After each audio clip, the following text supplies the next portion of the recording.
Bismillahirrahmanirrahim. Assalamualaikum warahmatullahi wabarakatuh. Selamat sore semuanya.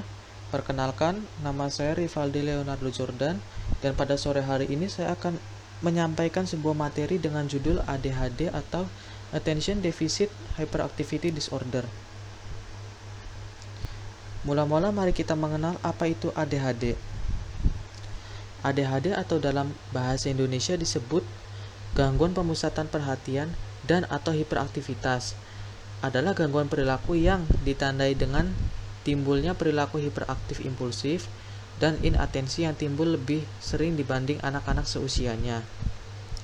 Nah, perilaku hiperaktif impulsif ini seringkali digambarkan sebagai aktif yang berlebihan.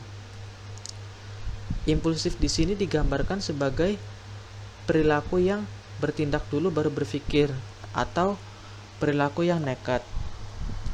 Sebagai contoh gambaran, saya punya saudara yang ketika waktu itu berumur sekitar 5-7 tahun. Pada saat itu dia sedang bermain dengan teman-teman sebayanya. Dan pada saat bersamaan, ketika dia sedang bermain, dia melihat di atas pohon mangga ada sebuah layang-layang tersangkut.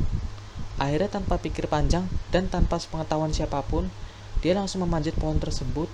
Dan ketika sudah sampai di atas, dia dapat layangannya. Dia baru sadar dia berada pada ketinggian dan dia bingung caranya untuk turun dari pohon mangga tersebut.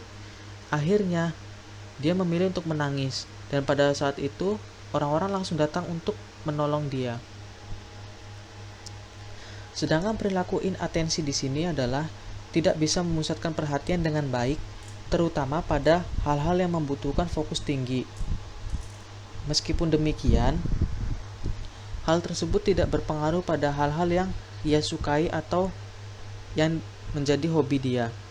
Sebagai gambaran, ada seorang anak, dia dapat bercerita tentang Harry Potter dan dia berkata, dia dapat menyelesaikan buku Harry Potter yang setebal itu dalam waktu 1 minggu. Dia dapat menceritakan kembali isi buku yang telah dia baca itu, tentang siapa itu Harry Potter dan siapa itu Hermione, dan detail-detail yang ada dalam buku tersebut.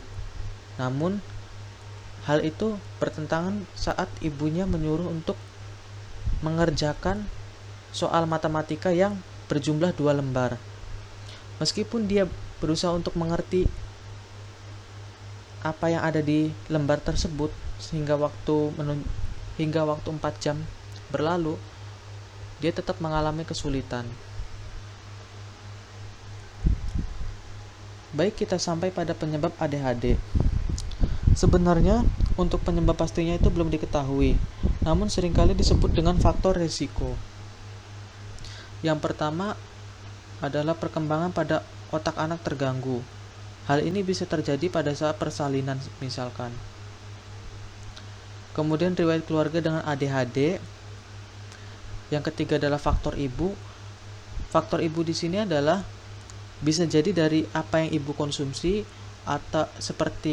ataupun gaya hidupnya. Terutama bagi ibu yang ketika hamil masih mengkonsumsi alkohol ataupun obat-obatan tertentu atau bahkan perokok aktif.